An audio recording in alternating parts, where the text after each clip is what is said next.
దేవుని సన్నిధికి, దేవుని మందిరంలోనికి వచ్చిన మీ అందరికీ ప్రభువైన యేసుక్రీస్తు నామములో వందనాలు తెలియజేస్తున్నాను. మరలా ఈ విధంగా మనము మరొక ఆరాధన సమయంలో, మరొక ఆరాధన దినము మనం కలుసుకోవటానికి ప్రభు మనకు అవకాశాన్ని ఇచ్చారు. అందును బట్టి దేవునికి వందనాలు చెల్లిస్తున్నాను. ఇప్పటి వరకు మనలను సజీవులుగా కాపాడి, ఇప్పటి వరకు ఆయన రెక్కల నీడలో మనలను భద్రపరిచి మనకు కృపను అవకాశాన్ని ఇచ్చినటువంటి దేవునికి వందనాలు చెల్లిస్తున్నాను. దేవుని వాక్యములో నుండి కొద్ది నిమిషాలు మీతో మాట్లాడతాను. దేవుని వాక్యాన్ని మనం విందాం. దావీదు గురించి కొన్ని విషయాలు మీతో ఈరోజు చెప్పాలని అనుకుంటున్నాను. ఇశ్రాయేలును పరిపాలన చేసినటువంటి రాజుల్లో దావీదు రెండవ వాడు. మొట్టమొదట ఇశ్రాయేలును పరిపాలన చేసినటువంటి రాజు సౌలు. ఇశ్రాయేలుకు రాజు సౌలు. సౌలు తర్వాత ఇశ్రాయేలును పరిపాలన చేసినటువంటి రాజు దావీదు. మొట్టమొదటి రాజు ఎవరు? మొట్టమొదటి రాజు సౌలు. రెండవ రాజు, ఇశ్రాయేలును పరిపాలన చేసినటువంటి రెండవ రాజు దావీదు. దావీదు చాలా అద్భుతమైనటువంటి నాయకుడు, చాలా అద్భుతమైనటువంటి యుద్ధ వీరుడు. దావీదు చాలా నైపుణ్యం కలిగినటువంటి వాడు. దావీదు గురించి బైబిల్లో రాయబడినటువంటి మాట, దావీదుకు ఉన్నటువంటి ఒక మంచి స్వభావం ఏంటంటే ప్రతి పరిస్థితిలో ఒక పాఠాన్ని నేర్చుకుంటాడు.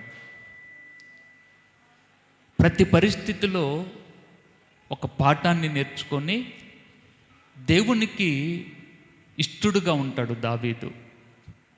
దేవుడు అంటాడు, దావీదు నా హృదయానుసారుడు, దావీదు నాకు ఇష్టడు, నా హృదయానుసారుడు. దావీదు జీవితంలో కన్నీటి అనుభవాలు, దావీదు జీవితంలో కష్టాలు, దావీదు జీవితంలో సమస్యలు చాలా విపరీతమైనటువంటి రీతిగా దావీదుని కష్టాలు ముంచెత్తాయి. ఒక విధంగా చెప్పాలంటే చిన్న వయసులోనే దావీదు ప్రాణాన్ని కాపాడుకోవటానికి రాజ్యాన్ని విడిచిపెట్టి, తల్లిదండ్రులను విడిచిపెట్టి వెళ్ళినటువంటి వాడు. దావీదు అంతకు మునుపు దావీదు చేసేటువంటి పని గొర్రెలు కాసుకునేవాడు. గొర్రెలు కాసుకుంటున్నటువంటి దావీదుని దేవుడు అభిషేకించమని సమూయేలుని దావీదు దగ్గరికి పంపించాడు. యెష్షయి ఇంటికి పంపించాడు. యెష్షయి ఇంటికి సమూయేలు వెళ్ళి, అయ్యా దావీదు, దేవుడు నిన్ను ఏర్పాటు చేసుకున్నాడు, దేవుడు నిన్ను కోరుకున్నాడు, ఇశ్రాయేలు మీద దేవుడు నిన్ను రాజుగా చేస్తున్నాడు అని తైలాన్ని తల మీద పోసి రాజుగా అభిషేకించాడు దావీదుని సమూయేలు. రాజుగా అభిషేకించబడినప్పుడు సమూయేలు, దావీదు యొక్క వయసు సమూయేలు దావీదుని రాజుగా అభిషేకించినప్పుడు దావీదు యొక్క వయసు ఇంచుమించు 13 నుంచి 15 సంవత్సరాల మధ్య, అంటే చాలా చిన్నవాడు. తల మీద అభిషేక తైలము దావీదు మీద పోయబడినప్పుడు దావీదు వయసు 15 సంవత్సరాల లోపే.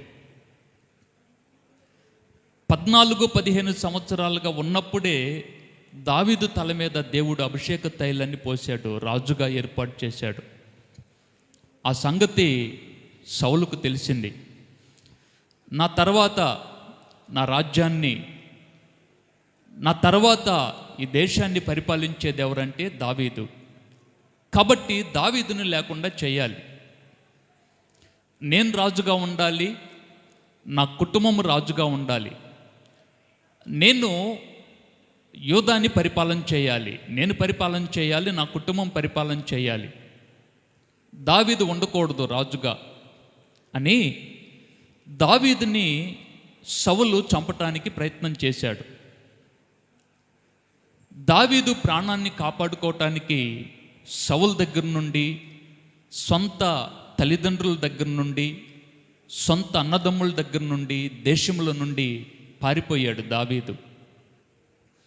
చాలా చిన్న వయసులోనే ఎక్కడికి వెళ్ళిపోయాడంటే, ఎక్కడో కొండల్లో, గుహల్లో ప్రాణాన్ని కాపాడుకోవటానికి, ప్రాణాన్ని దక్కించుకోవటానికి కొండల్లోనికి, గుహల్లోనికి వెళ్ళిపోవాల్సినటువంటి పరిస్థితి దావీదుకు వచ్చింది. రాజైనటువంటి సౌలు కూడా దావీదుని ఎట్లా చంపుదామని చూశాడు, కానీ నా రాజ్యం ఏమైపోతుంది, నా రాజ్యములో ఉన్న ప్రజల పరిస్థితి ఏంటి, నా రాజ్యములో ఉన్న ప్రజలు తింటున్నారా లేదా, వారికి ఏం కావాలి, వారికి ఏం అవసరమో, నా వలన వారు ఏమి ఆశిస్తున్నారు అన్న సంగతి సౌలు పట్టించుకునేవాడు కాదు. సౌలు ఉదయం లేచిన దగ్గర నుంచి రాత్రి పండుకుని పోయే వరకు సౌలు యొక్క ఆలోచన అంతా దావీదుని ఎట్లా పట్టుకోవాలి, దావీదుని ఎట్లా చంపాలి, దావీదుని ఎట్లా సంహరించాలి. ఇదే ఆలోచనతో సౌలు దావీదుని వెతుకుతూ తరిమాడు. ఆ పరిస్థితుల మధ్య దావీదు నేర్చుకున్నటువంటి గొప్ప పాఠం ఏంటంటే, కేవలము దేవుని తట్టు మాత్రమే దావీదు చూచాడు. దావీదు ప్రాణం పోకుండా ఉండాలంటే, దావీదు కాపాడబడాలంటే, దావీదు తన ప్రాణాన్ని కాపాడుకొని భూమి మీద సజీవుడిగా ఉండాలంటే కేవలము ఒక్కరి ద్వారా మాత్రమే సాధ్యము. అది సర్వశక్తిమంతుడైనటువంటి దేవుని ద్వారా సాధ్యమంతే. ఈ సంగతి దావీదుకు అర్థమైంది. ఒక విషయాన్ని గుర్తుపెట్టుకోండి, నీవెక్కడున్నా, నీవెక్కడికి వెళ్ళినా, నువ్వు ఏ స్థలంలో ఉన్నా, నువ్వు ప్రయాణం చేస్తున్నా, నువ్వు ఏ చోటనున్నా, ఎక్కడికి వెళ్ళినా ఒక్క సంగతి గుర్తుపెట్టుకో, అదేంటంటే నీ ప్రాణము దేవుని వశంలో ఉంది. నీవు దేవుని వశంలో ఉన్నావు. ఒక వ్యక్తిని కాపాడగలిగిన వాడు దేవుడే. ఒక వ్యక్తిని భూమి మీద సజీవుడిగా ఉంచగలిగినటువంటి వాడు దేవుడు ఒక్కడే. దేవుడు తప్ప ఎవరు కూడా ప్రాణాన్ని కాపాడలేరు. దేవుడు తప్ప ఎవరు కూడా నీ ప్రాణాన్ని కాపాడి భూమి మీద నిన్ను సజీవులుగా ఉంచలేరు. నిన్ను కాపాడగలిగింది ఒక్కడే, సర్వశక్తిమంతుడైనటువంటి దేవుడు మాత్రమే. దావీదుకి ఆ సంగతి అర్థమయ్యి తను నేర్చుకున్నటువంటి సత్యం ఏంటంటే దేవుని మీద ఆధారపడటం నేర్చుకున్నాడు. ఎక్కువగా ఏడ్చినటువంటి వారు ఎవరన్నా ఉన్నారంటే వెంటనే గుర్తొచ్చేటువంటి వ్యక్తి ఎవరంటే దావీదు. దావీదు అంటాడు, నా కన్నీళ్ల చేత నా పరుపుని నేను తేలజేయుచున్నాను. ఏం తేలిపోతుంది కన్నీళ్ళకి? వరదొత్తే తేలిద్ది, లేదా నీళ్ళు ఎక్కువైతే తేలిద్ది. చూడండి ఆయన ఎట్లా మాట్లాడుతున్నాడో, పరుపు తేలిపోతుందండి. పండుకున్నటువంటి తన పండుకున్న స్థలము నీళ్ళ మీద తేలాడుతుంది. ఆ నీళ్ళు ఎక్కడి నుంచి వచ్చాయి? దావీదు అంటున్నాడు, నా కన్నీళ్ళు అవి, నా కన్నీళ్లతో నా పరుపును నేను తేలజేయుచున్నాను. ఆ ఒక్క మాట అర్థమవుతుంది దావీదు ఎంతగా ఏడ్చాడో, దావీదు ఎంతగా దుఃఖించాడో, ఎంతగా కన్నీరు కార్చాడో. ఆ ఒక్క మాటను బట్టి మనం అర్థం చేసుకోవచ్చు. ఏడ్చినటువంటి వారిలో దావీదు ప్రముఖంగా మనకు కనపడతాడు. భయంకరంగా కష్టాలు అనుభవించినటువంటి వారిలో దావీదు ప్రముఖంగా మనకు కనపడతాడు. అయితే ఈ ఉదయకాలమందు నేను మీకు చెప్పబోతున్నటువంటి విషయం ఏంటంటే, దావీదు రాజైన తర్వాత ఒక పర్యాయమో తన కడుపును పుట్టినటువంటి కొడుకు అబ్షాలోము దావీదు ప్రాణాన్ని తీయటానికి బయలుదేరాడు. తన కొడుకు చేతిలో, అబ్షాలోము చేతిలో పడకుండా అబ్షాలోము చేతిలో నుండి తన ప్రాణాన్ని కాపాడుకోవటానికి దావీదు తన ఇంటి దగ్గర నుండి, తన రాజ్యములో నుండి, రాజగృహములో నుండి, రాజనగరములో నుండి కట్టుబట్టలతో బయలుదేరి వెళ్ళిపోతున్నాడు. వెళ్ళిపోయినటువంటి దావీదు ఒక సమయం వచ్చింది, తిరిగి మరలా సింహాసనాన్ని సంపాదించుకున్నాడు. హల్లెలూయా, హల్లెలూయా.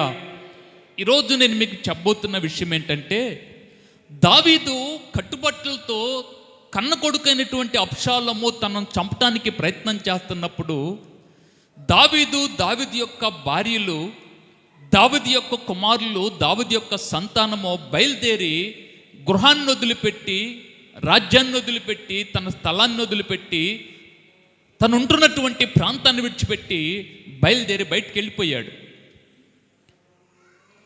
వెళ్ళిపోతున్నప్పుడు దావీదు చేసినటువంటి పని మీకు నేను తెలియచేస్తున్నాను. బైబిల్లో నుండి చూద్దాం ఒకసారి. సమూయేలు గ్రంథము 2వ సమూయేలు గ్రంథము 15వ అధ్యాయము. 2వ సమూయేలు గ్రంథం 15వ అధ్యాయము 23వ వచనం చదువుదాం. వారు సాగిపోవచ్చుండగా జనులందరూ బహుగా ఏడ్చుచుండిరి. ఈ ప్రకారము వారందరూ రాజుతో కూడా కిద్రోను వాగు దాటి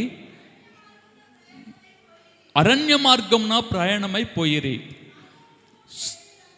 సాదోకును లేవీలందరూ దేవుని నిబంధన మందసమును మోయిచు అతని యొద్ద ఉండిరి. వారు దేవుని మందసమును దింపగా అబ్యాతారు వచ్చి పట్టణములో నుండి జనులందరూ దాటిపో వరకు నిలిచెను. అప్పుడు రాజు సాదోకును పిలిచి, దేవుని మందసమును పట్టణములోనికి తిరిగి తీసుకొని పొమ్ము. యెహోవా దృష్టికి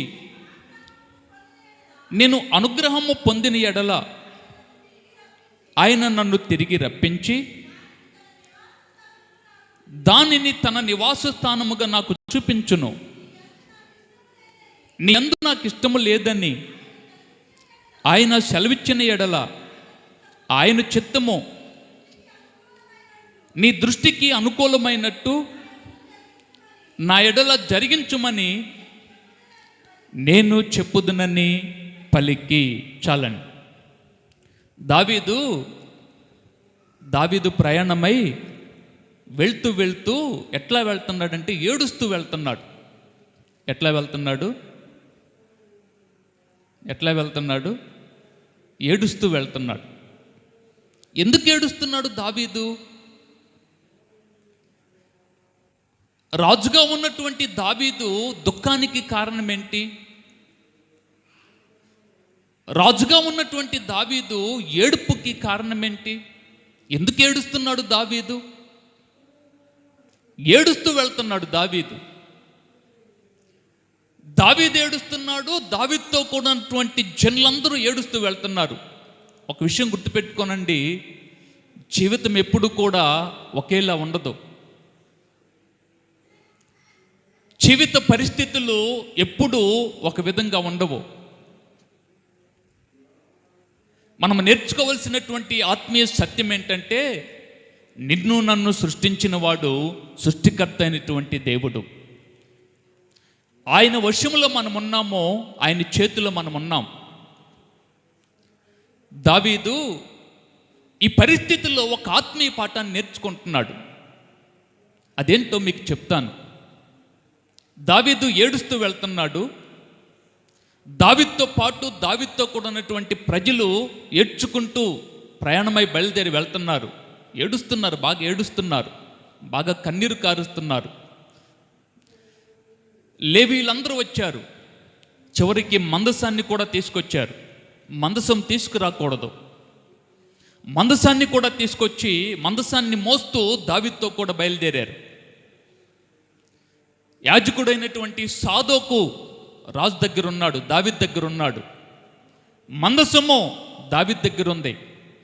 ప్రజలు దావీదుతో ఉన్నారు.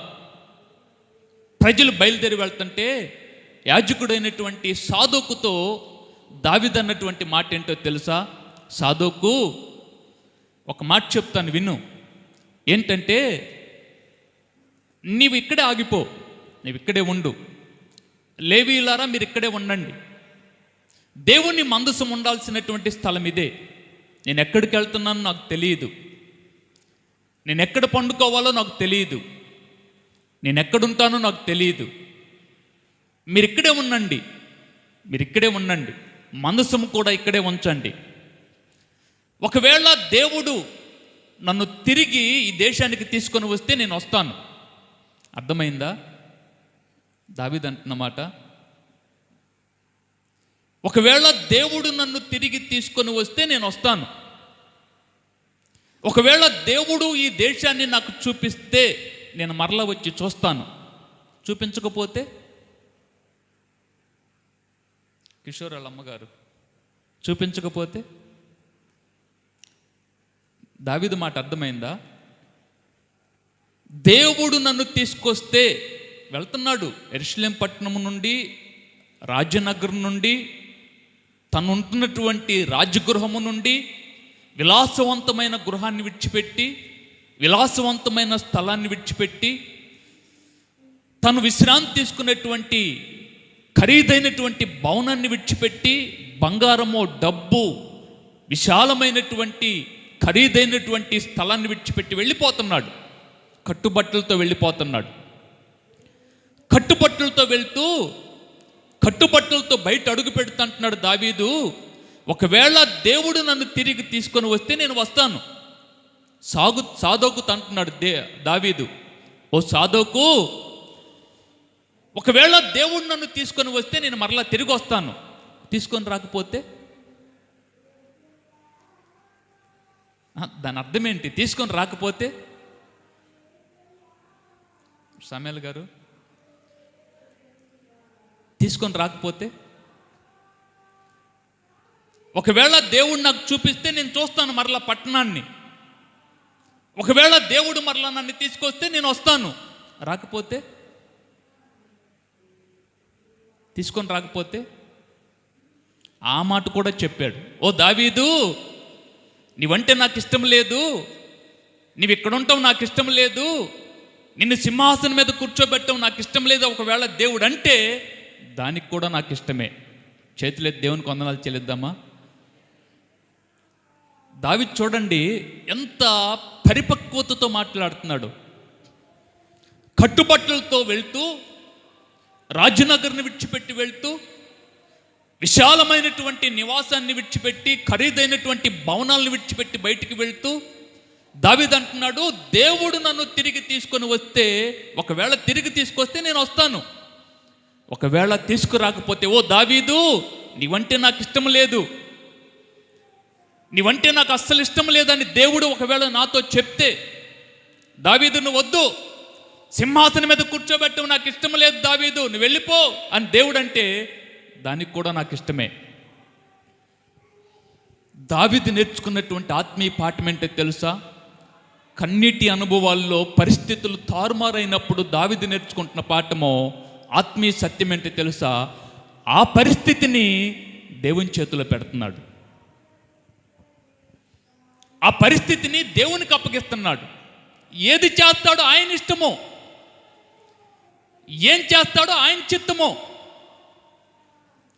ఏం జరిగినా రెడీ.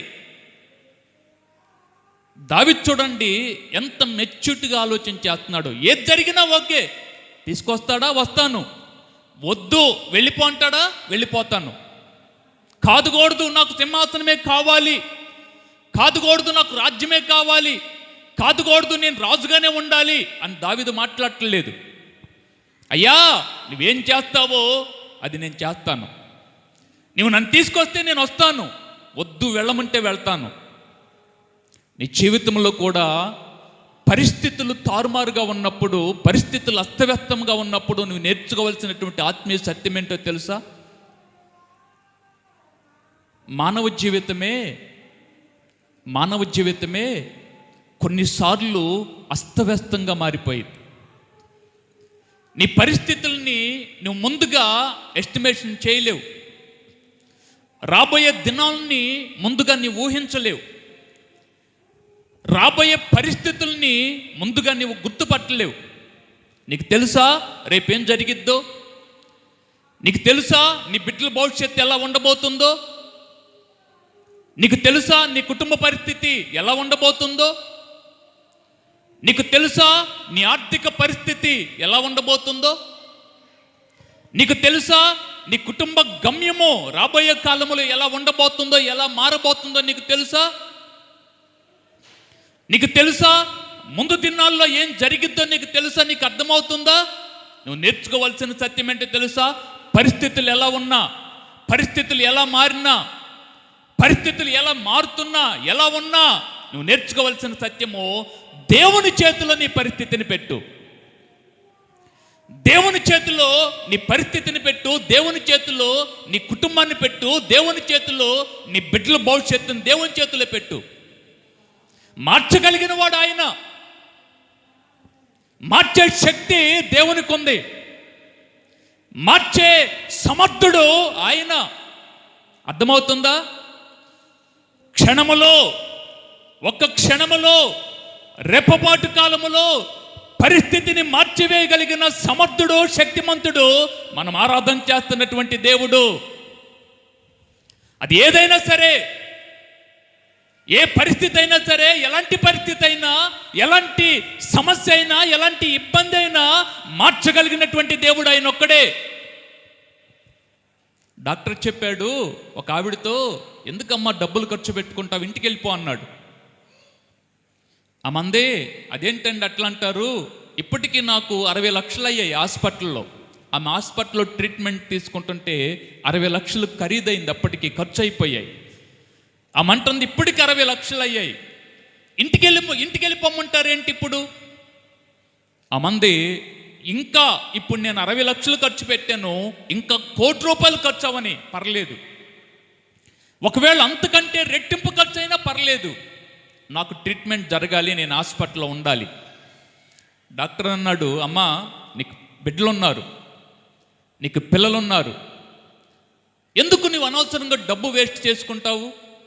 ఆ డబ్బు నీ బిడ్డలకి ఇచ్చేయి, వాళ్ళ భవిష్యత్తు కోసము ఆ డబ్బు వాడు. నువ్వు రేపో మాపో చచ్చిపోబోతున్నావు. ఆ రిపోర్ట్లు తీసుకొచ్చి డాక్టర్ ఆమెకు చూపిస్తూ అన్నాడు, అమ్మా వారములో, అంటే కరెక్ట్గా 7 దినాల్లో నువ్వు చచ్చిపోతావు. 7 దినాల తర్వాత నువ్వు బ్రతకటమో అసాధ్యమో, నువ్వు చనిపోతావు.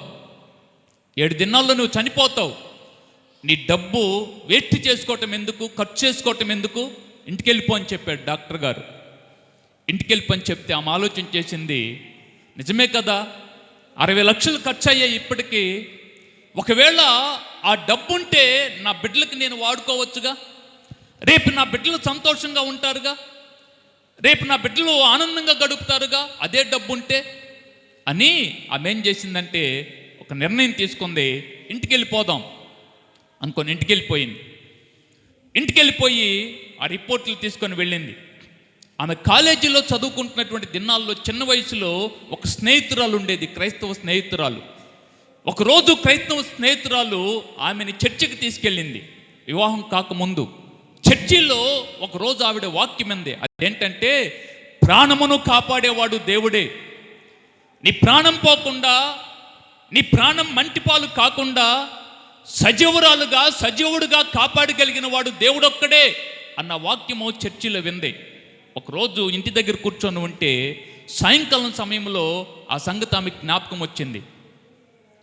ఎవరో క్రైస్తవుల దేవుడంట, ఎవరో క్రైస్తవులు ఆరాధించే దేవుడు ప్రాణాన్ని కాపాడుతాడని చెప్పాడు అని చెప్పి ఆమె స్నేహితురాలకి ఫోన్ చేసింది. ఒక మాట అడిగింది, నీ దేవుడు ప్రాణం పోకుండా కాపాడగలడా? నీ దేవుడు నా ప్రాణం పోకుండా కాపాడే శక్తి నీ దేవునికి ఉందా అని అడిగితే వెంటనే ఆ మారు మాట్లాడకుండా చెప్పింది, నా దేవుడు ప్రాణం కాపాడగలడు.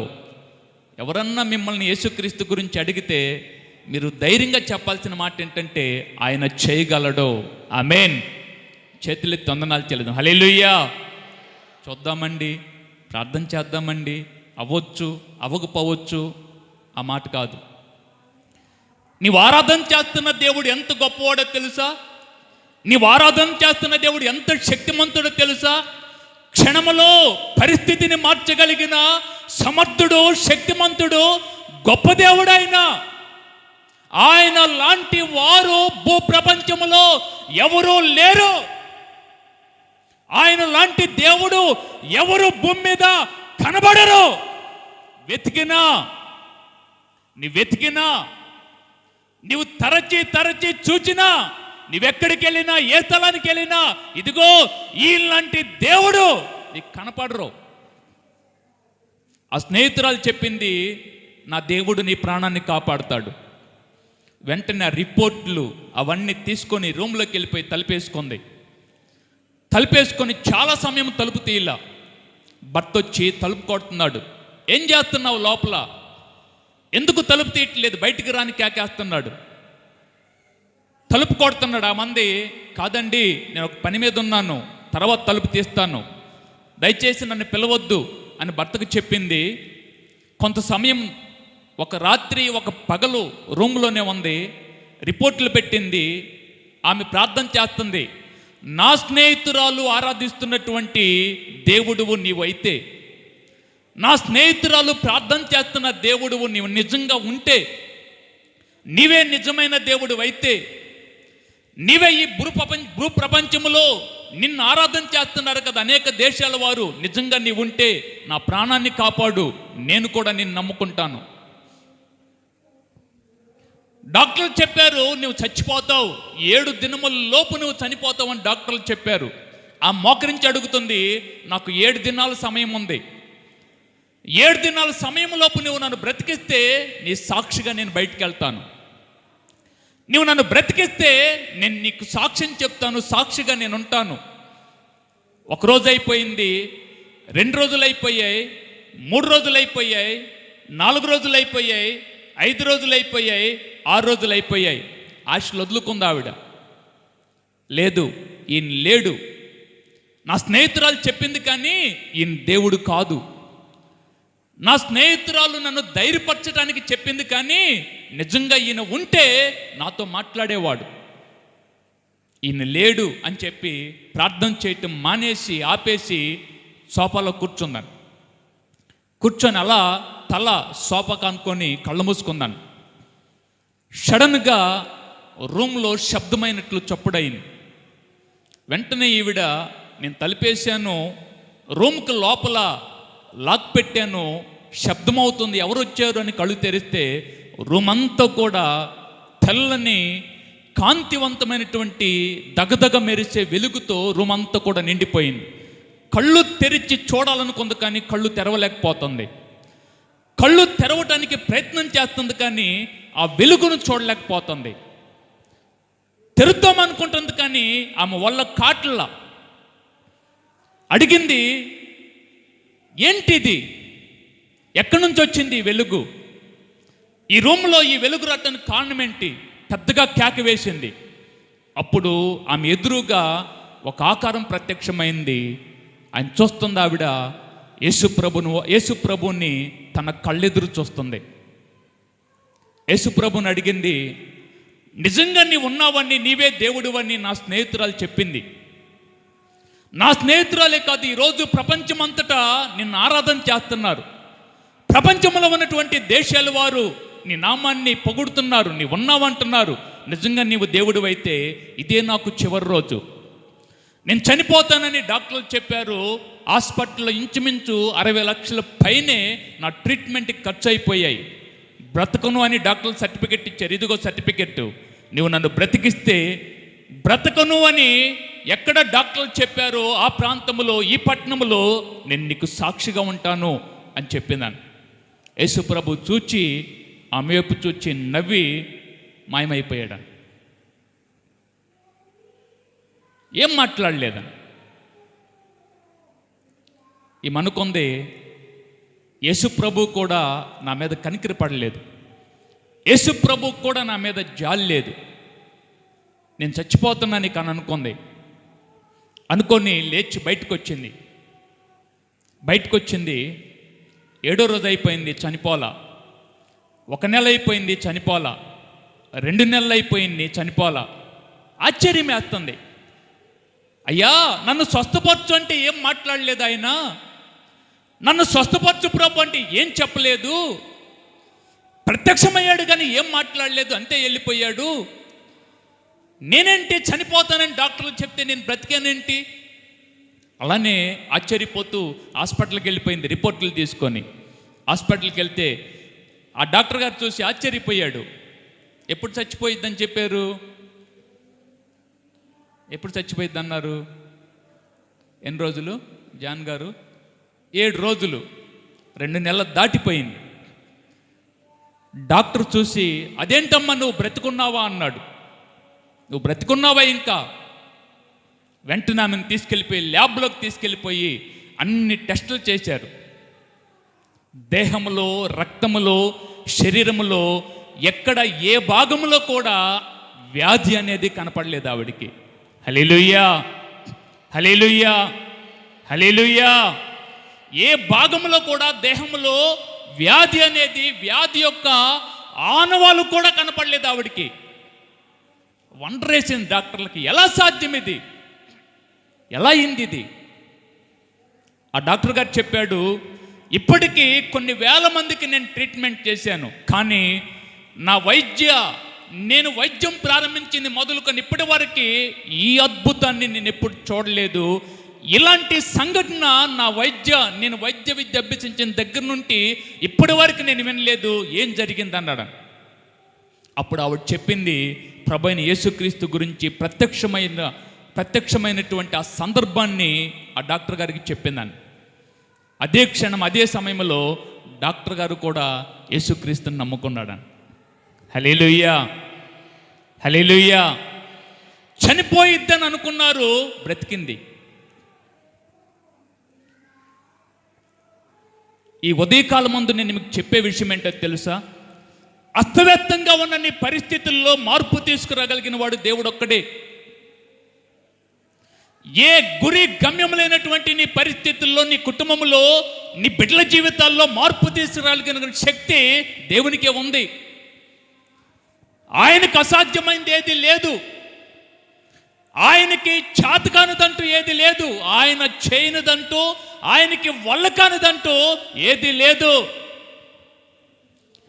దావీదు చేసిన పని ఏంటి తెలుసా? దాన్ని దేవుని చేతిలో పెట్టాడు. అయ్యా, నువ్వు చేస్తావు ఏదైనా సరే. ఒకవేళ నీవు నన్ను తిరిగి తీసుకొస్తే నేను వస్తాను, ఒకవేళ తీసుకురాకపోతే నిశ్చిత్తమే ప్రభువా. ఈరోజు నీ పరిస్థితి దేవుని చేతిలో పెట్టు. ఈరోజు నీ పరిస్థితి ప్రభు చేతిలో పెట్టు. ఈరోజు నీ ఆర్థిక ఇబ్బంది ప్రభు చేతిలో పెట్టు. ఈరోజు నీ కన్నీరు ప్రభు చేతిలో పెట్టు. ఈరోజు దేనికోసం నువ్వు ఏడుస్తున్నావో, దేనికోసం నువ్వు బాధపడుతున్నావో, నీ పరిస్థితి, నీ ఇబ్బంది, నీ కష్టమో ప్రభు దగ్గరికి తీసుకురా, ప్రభు చేతిలో పెట్టు. ఆయన చేయలేనిది ఏది లేదు నీ జీవితంలో. ఆయనకు అసాధ్యమైంది ఏది లేదు. ఆయన వల్ల కానిది ఈ భూమి మీద ఏది లేదు, ఉండదు కూడా. దేవునికి అప్పగించు, దాన్ని దేవుని చేతిలో పెట్టు. సహజంగా మనం చేసే పని ఏంటంటే, మనం చేసే పొరపాటు ఏంటంటే, ఒకరోజు ఒక దేవదూత ప్రార్థనా మందిరంలోనికి వచ్చిందని. దేవుడు అన్నాడంట, బెతస్దా ప్రార్థనా మందిరంలో ప్రార్థన చేస్తున్నారు అందరూ. ఎక్కడ? బెతస్దా ప్రార్థనా మందిరంలో ప్రార్థన చేస్తున్నారు. వెళ్ళిపోయి ఆ ప్రార్థనా విన్నపాలన్నీ తీసుకొని రా అని చెప్పి దేవుడు పంపించాడంట. ఎక్కడికి భలే వాళ్ళు, ఎక్కడికి? పెద్దగా చెప్పండి, ఎక్కడికి? అనుకోవాళ్ళు ఎక్కడికి? జాన్ గారు, బెతస్దా ప్రార్థనా మందిరంలోనికి పంపించాడంట. పిల్లడు బాగా అడగొడి చేస్తున్నాడు. ఏయ్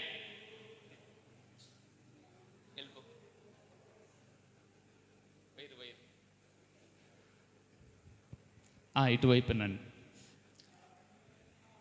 ప్రార్థనా మందిరంలోనికి దేవదూత వచ్చింది. దేవదూత వచ్చి ప్రార్థన చేస్తున్న వారి దగ్గరికి వెళ్ళింది. వెళ్తే అందరూ ప్రార్థన చేస్తున్నారు. ఆ వెన్నపాలు బుట్టలో వేస్తున్నారు. ఆ దేవదూత వస్తూ పెద్ద బుట్ట తీసుకొచ్చింది. ఆ వెన్నపాలన్నీ బుట్టలో వేశారండి. మనము బుట్టలో వేసిన తర్వాత దేవదూత తీసుకెళ్ళిపోయిందంట పైకి, పరలోకానికి తీసుకెళ్ళిందంట. పరలోకానికి తీసుకెళ్తే పరలోకానికి వెళ్ళేసరికి బుట్టలో ఏం లేవు, ఖాళీగా ఉన్నాయండి.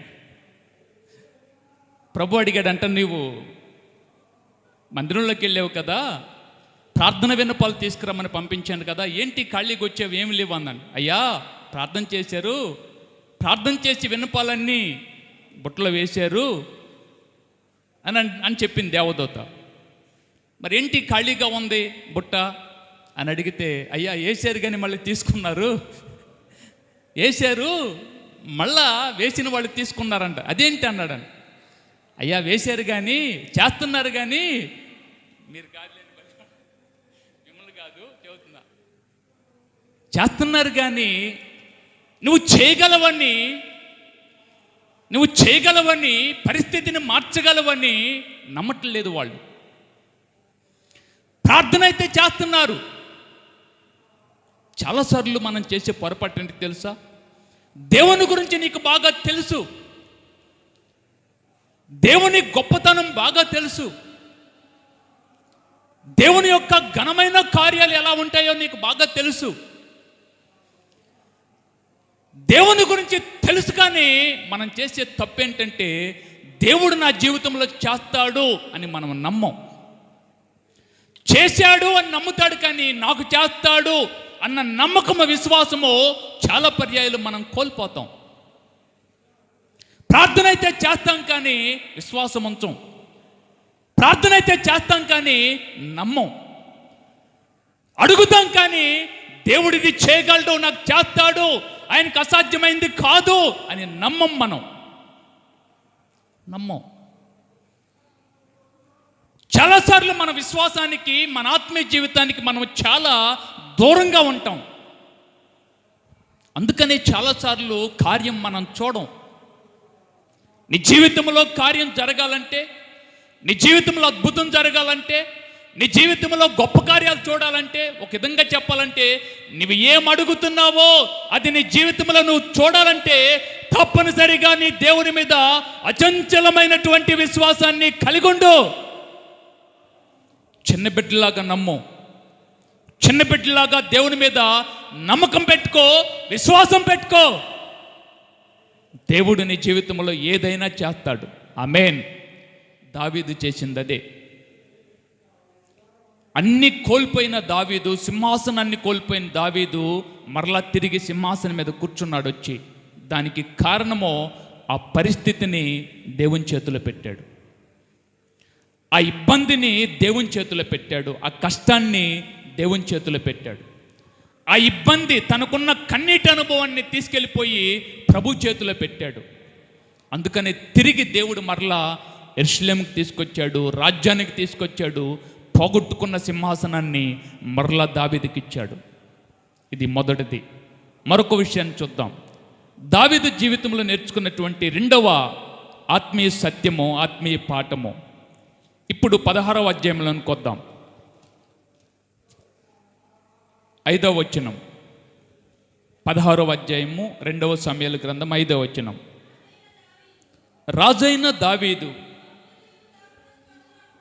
బహూరీము దాపునకొచ్చినప్పుడు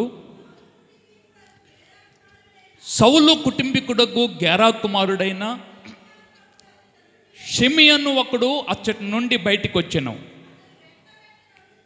అతడు వెంట నడుచుచు దావీదును శపించుచు, చెన్లందరూ బలాజ్యులందరూ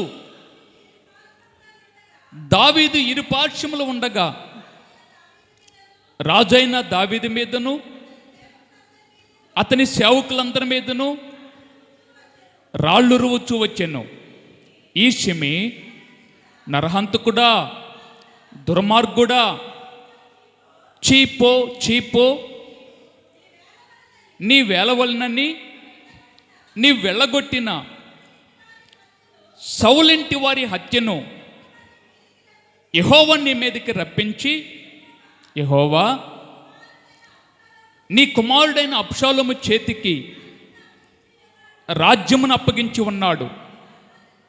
నీవు నరహంతకుడువు కనుకనే నీ మోసంలో నీవు చిక్కుబడి ఉన్నావని చెప్పి రాజును శపించగా. అందరం చూద్దాం. హల్లెలూయా, హల్లెలూయా. రాజు దావీదు వెళ్తున్నప్పుడు దావీదు దగ్గరగా ఒక వ్యక్తి వచ్చాడు. ఆ వ్యక్తి పేరు ఏంటంటే షిమి. దావీదంటే ఈ షిమికి బహుకోపము. షిమి అనేవాడు సౌలు కుటుంబీకుడు. సౌలు తర్వాత రాజు అయినటువంటి వ్యక్తి దావీదు. ఈ దావీదంటే షిమికి ఎక్కడ లేని కోపము, పగ. ఈ షిమి దావీదు నడుచుకుంటూ వెళ్తున్నాడు. దావీదు వెళ్తున్న సమయంలో షిమి దావీదుని దూషిస్తున్నాడు. ఏమని దూషిస్తున్నాడు తెలుసా? చాలా దారుణంగా తిడుతున్నాడు దావీదుని. రాజు నడుచుకుంటూ వెళ్తున్నాడు, దావీదు నడుచుకుంటూ వెళ్తున్నాడు. ఈ షిమి చేస్తున్న పని తిడతమే కాదు, అక్కడ ఏం చేశాడు? దుమ్మెత్తి పోస్తున్నాడు. అవునా కాదు? దుమ్మెత్తిపోయటం అంటే తిట్టేటప్పుడు దుమ్మెత్తిపోయటం తెలుసు కదా. రాళ్ళు వేయటం, రాళ్ళు వేస్తున్నాడు. దావీదు వెళ్తుంటే దావీదు మీద రాళ్ళు వేస్తున్నాడు, దుమ్మెత్తి పోస్తున్నాడు, తిడుతున్నాడు. నరహంతకుడా అంటున్నాడు, దుర్మార్గుడా అంటున్నాడు. భయంకరంగా తిడుతున్నాడు దావీదుని షిమి అనేవాడు. దావీదు పక్కన అటువైపు ఇటువైపు ఎవరున్నారు తెలుసా? యోధులున్నారు. దావీదు ఒక్కడే కాదు, అక్కడ దావీదుతో కూడా యోధులున్నారు. దావీదుతో కూడా యుద్ధములో ఆరితేరినటువంటి వారు ఉన్నారు. పక్కనే అభిషై అయినటువంటి ఒక వ్యక్తికి కోపం వచ్చింది. కోపం వచ్చి దావీదు అన్నాడు, రాజా వీడు నిన్ను తిడుతున్నాడు, నిన్ను దూషిస్తున్నాడు. రాజా ఒక్క మాట చెప్పు, నేను వెళ్ళిపోయి వాడు తల తీసుకొస్తాను. ఎవరంది? అభిషై. ఈ అభిషై యుద్ధములో, ఒకరోజు యుద్ధములో 300 మందిని చంపుతాడు. ఒక్కడే అభిషై 300 మందిని చంపేస్తాడు. అలాంటి వాళ్ళు దావీదుతో గొప్ప యోధులు ఉన్నారు. అభిషై అంటున్నాడు, రాజా ఈ షిమి అనేవాడు నిన్ను తిడుతున్నాడు, ఒక మాట చెప్పు, నేను వెళ్ళిపోయి వాడు తల తీసుకొస్తాను. రాజు ఏం మాట్లాడలేదు. ఒక పక్క తిడుతున్నాడు, ఒక పక్క దూషిస్తున్నాడు. తలంచుకొని దావీదు వెళ్ళిపోతున్నాడు. మౌనంగా ఏం మాట్లాడకుండా తలంచుకొని సైలెంట్గా వెళ్ళిపోతున్నాడు. ఎప్పుడో తెలుసా? పక్కన దూషిస్తున్నారు, పక్కన తిడుతున్నారు, పక్కన రాళ్ళేస్తున్నారు దావీదు మీద, పక్కన దుమ్మెత్తి పోస్తున్నారు దావీదు మీద. ఒకవేళ దావీదు స్థానములో నీవుంటే, దావీదు స్థానంలో నీవుంటే, ఎవరన్నా నీ మీదే రాళ్ళేశారనుకోండి, ఎవరన్నా మీ మీదే దుమ్మెత్తి పోసారనుకోండి, ఎవరన్నా మిమ్మల్నే ఏదన్నా అన్నారనుకోండి, దావీదులాగా తలంచుకొని వెళ్తారంటారా? రాళ్ళు పడుతున్నాయి దావీదు మీద, తల పైకెత్తల. రాళ్ళు వచ్చి తగులుతున్నాయి దావీదుకి. దావీదు చేతకానోడా? దావీదు చేతకానటువంటి అసమర్థుడా? ఏం చేయలేడా? సరే అనే ఒక్క మాట దావీదంటే వెళ్ళిపోయి ఎవరైతే రాళ్ళేశారో ఆ షిమి అనేటువంటి వాడి తల తీసుకొచ్చి దావీదు కాళ్ళ దగ్గర పెడతారు. క్షణంలో జరిగిద్ది ఆ పని. ఒకటే మాట అన్నాడు దావీదు. ఏమన్నాడు తెలుసా? చూడండి, అదే అధ్యాయంలో దావీదు అన్నటువంటి మాట 11వ వచనం.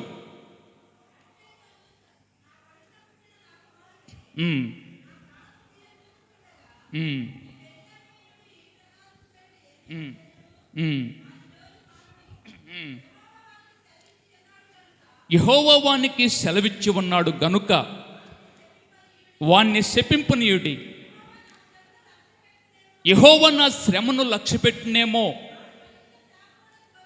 వాడు పలికిన శాపమునకు బదులుగా. అందరం చేతులెత్తి దేవునికి వందనాలు చెల్లిద్దాం. హల్లెలూయా, హల్లెలూయా, హల్లెలూయా. చూడండి దావీదు ఏమంటున్నాడు. ఏమండి, నడుచుకుంటూ వెళ్తుంటే షిమి అనేవాడు రాళ్ళు వేస్తుంటే రాళ్ళు వచ్చి పైన దేహానికి తగులుతూ ఉంటున్నాయి. రాళ్ళు వేస్తున్నారు, తిడుతున్నాడు, దూషిస్తున్నాడు. పక్కనున్న వాళ్ళకి కోపం వచ్చింది, కానీ దావీదుకి కోపం రాల. దావీదు అంటున్న మాట ఏంటి తెలుసా? ఒకవేళ దేవుడు నన్ను తిట్టమని చెప్పాడేమో, వాడికి నన్ను దావీదును తిట్టు అని దేవుడు చెప్పాడేమో, దేవుడు చెప్తే వాడు చేస్తున్నాడేమో. దేవుడు చెప్తే చేస్తున్నప్పుడు మనం ఎందుకు అడ్డుపడాలి? దావీదు అంటున్న మాట, వాడు చేసిన దాన్ని చూచి ఒకవేళ దేవుడు నాకు మేలు చేస్తాడేమో, వాడు చేసిన దోషణకు ప్రతిగా, శాపానికి ప్రతిగా ఒకవేళ దేవుడు నాకు మేలు చేస్తాడేమో. అదే జరిగింది, అదే జరిగింది. ఓర్చుకో, నీ జీవితంలో ఓర్చుకో, సహించు. నీ జీవితంలో తట్టుకోలేనటువంటి పరిస్థితులు వచ్చినప్పుడు ఓర్చుకో. శోధన నీ జీవితంలో వచ్చినప్పుడు ఓర్చుకో. రాళ్ళు నీ మీద పడుతున్నప్పుడు ఓర్చుకో. రాళ్ల లాంటి సమస్యలు, దోషంలో, మాటలు నిన్ను అంటున్నప్పుడు ఓర్చుకో. నీ ముఖం మీద పట్టుకొని నిన్ను ఎవరన్నా తిడుతున్నారా, ఎవరన్నా రాళ్ళేస్తున్నారా, దూషిస్తున్నారా, నీ ముఖం మీదే చెడ్డగా మాట్లాడుతున్నారా, ఓర్చుకో. దేవుడు దాన్ని చూస్తున్నాడు. సమయం వచ్చేది వారు పలికిన దోషణకు ప్రతిగా దేవుడిని జీవితంలో మేలు చేస్తాడు. సమయం వచ్చేది వాడు నిన్నన్న మాటకి ప్రతిగా దేవుడు నీకు ఆశీర్వాదాన్ని ఇస్తాడు, దీవెనని ఇస్తాడు. రాళ్ళు దేహాన్ని గాయం చేస్తుంటే దావీదు తలంచుకొని ముందుకెళ్ళిపోతున్నాడు. పక్కనున్న వారు, రాజా ఎందుకు నీకు కోపం రావట్లేదంటే, రాజు దావీదు అంటున్నాడు, తిట్టనివ్వండి వాడిని, దేవుడు దాన్ని చూచి ఒకవేళ నాకు మేలు చేస్తాడేమో.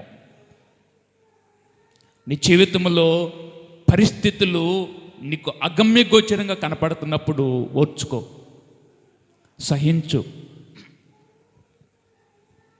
తట్టుకోలేని పరిస్థితులు నీకు ఎదురైనప్పుడు ఓర్చుకో. ఎవరన్నా దూషిస్తున్నారా, పర్లేదు ఓర్చుకో.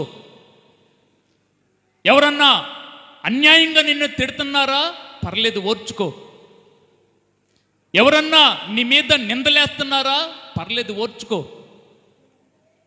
నువ్వు చేయని దానికి నువ్వు చేసావని ఎవరన్నా నిన్ను బాధ పెడుతున్నారా, పర్లేదు ఓర్చుకో. నిన్ను దూషిస్తున్నారా, పర్లేదు ఓర్చుకో. ఎందుకో తెలుసా? దేవుడు చూస్తున్నాడు. ఓర్చుకుంటున్నా నిన్ను మారు మాట్లాడకుండా, వాళ్ళు ఏమన్నా ఎన్నన్నా, నీ మీద దోషణలు వచ్చినా, అవమానం వచ్చినా, నిందొచ్చినా, ఏం మాట్లాడకుండా మౌనంగా ఉన్నా నిన్ను ఆ దేవుడు చూస్తున్నాడు. నిందకు ప్రతిగా దేవుడిని జీవితంలో మేలు చేస్తాడు. ఆ నిందకు ప్రతిగా దేవుడిని జీవితంలో గొప్ప కార్యం చేస్తాడు. దావీదు జీవితంలో అదే జరిగింది. దావీదుకి అదే జరిగింది. ఏదైతే దావీదు అనుకున్నాడో, అయ్యా దేవుడు నాకు మేలు చేస్తాడేమో అని అనుకున్నాడో, అదే జరిగింది దావీదు జీవితంలో, అదే నెరవేరాయి దావీదు జీవితంలో. నీ జీవితంలో కూడా దేవుడు నీకు మేలు చేస్తాడు. ఆమేన్. హల్లెలూయా, హల్లెలూయా. ఒకవేళ ఈరోజు నువ్వు బాధపడుతుంటే, ఒకవేళ ఈరోజు నీవు సమస్యలో ఉంటే, ఈరోజు నీవు ఇబ్బందిలో ఉంటే, ఒకవేళ ఈరోజు ఏం చెప్పుకోలేనటువంటి పరిస్థితులకు నువ్వు వెళ్తుంటే ధైర్యంగా ఉండు. దేవుడు చూస్తున్నాడు నిన్ను. ఆ నిందకు ప్రతిగా, అవమానానికి ప్రతిగా, బాధకు ప్రతిగా, ఇబ్బందికి ప్రతిగా దేవుడు నీ తలెత్తి నిన్ను పైకి లేవనెత్తాడు. అంతటి సమర్థుడు, శక్తిమంతుడు నీవు నేను ఆరాధన చేస్తున్నటువంటి దేవుడు.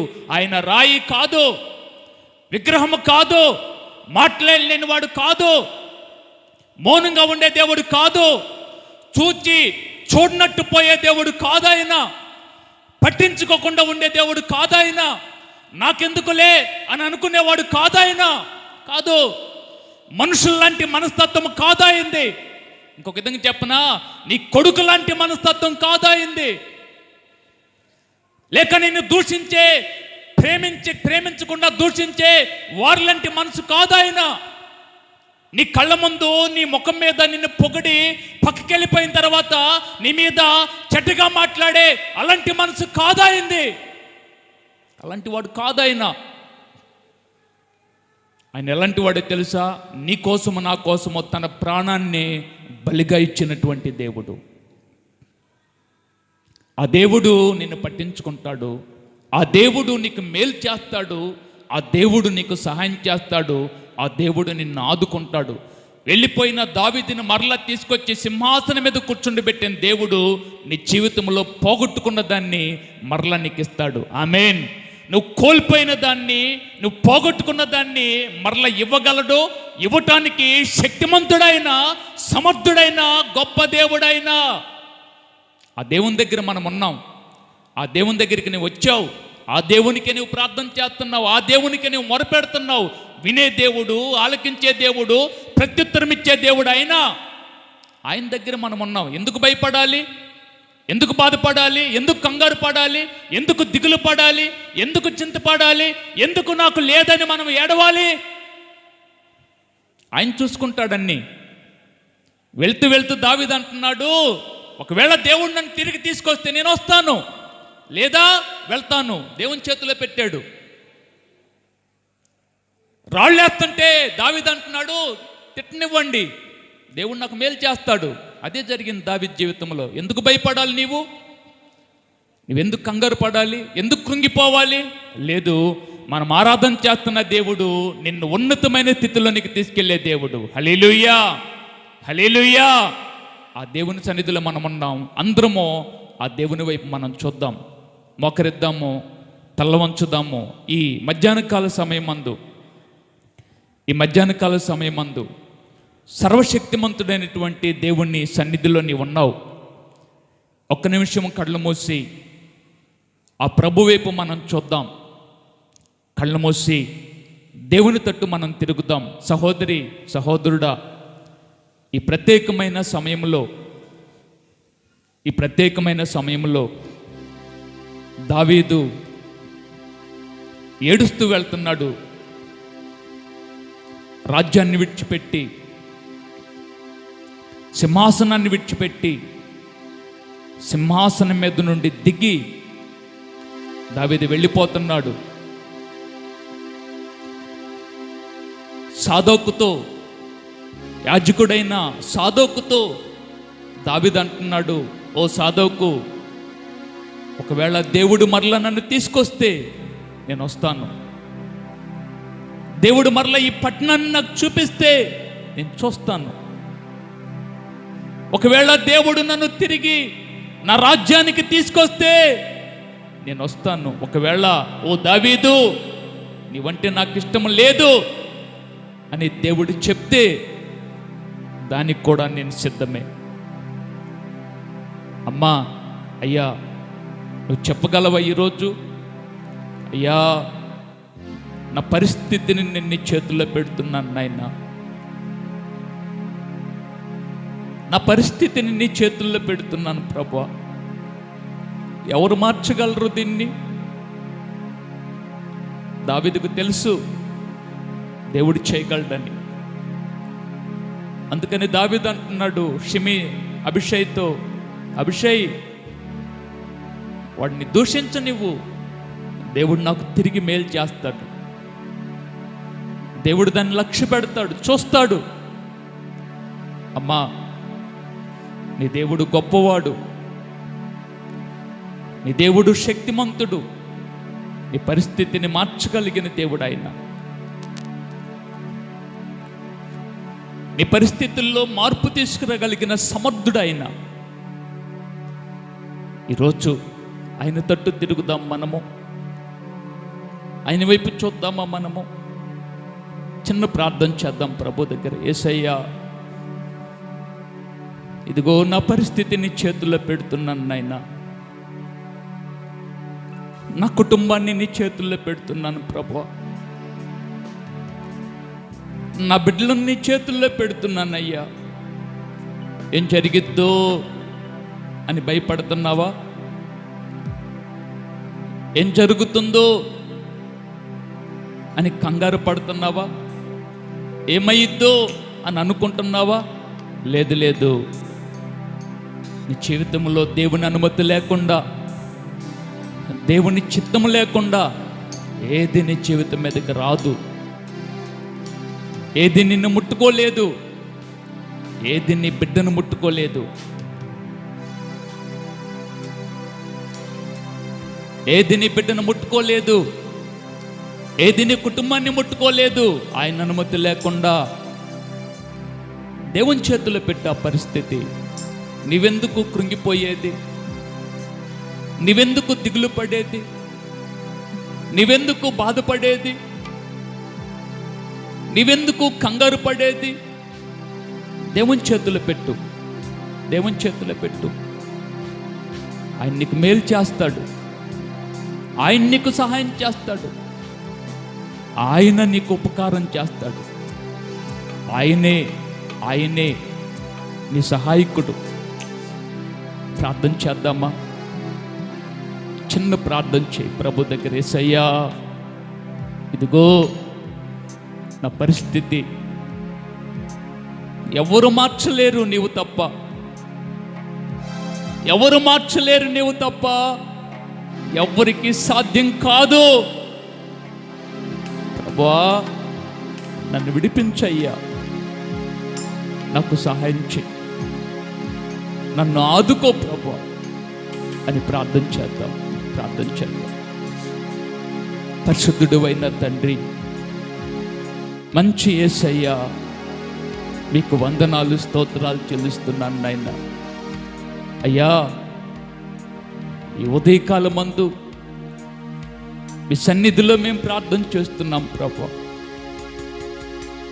సింహాసనాన్ని విడిచిపెట్టి, రాజ్యనగర్ని విడిచిపెట్టి, దావీదు కట్టుబట్టలతో బయలుదేరి బయటకు వచ్చాడు.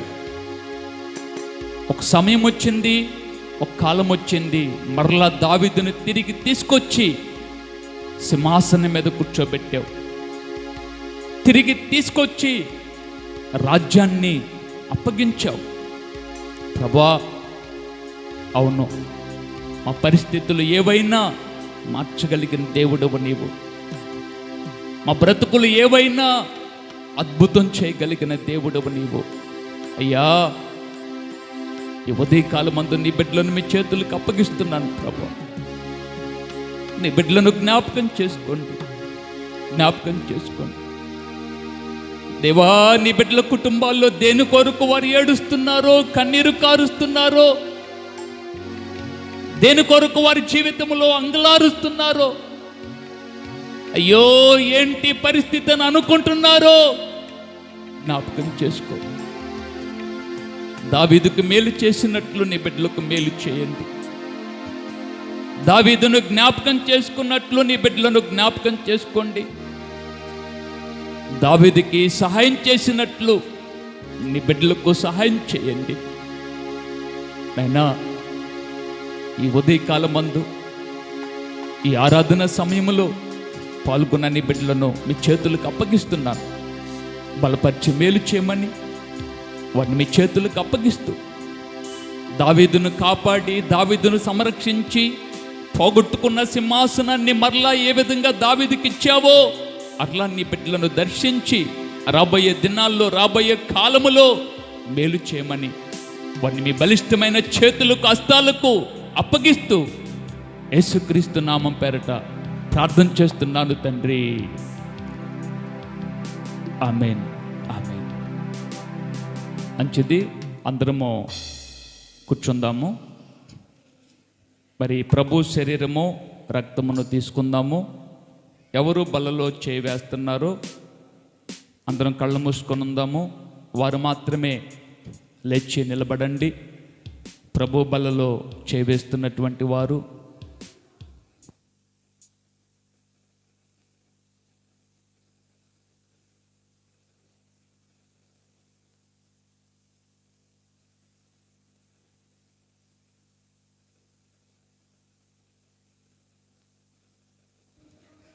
ప్రభు శరీరము రక్తమును తీసుకుంటున్నటువంటి వారు మీరున్న స్థలాల్లోనే లేచి నిలబడండి. మీ దగ్గరికి ప్రార్థన చేసి ప్రభు శరీరాన్ని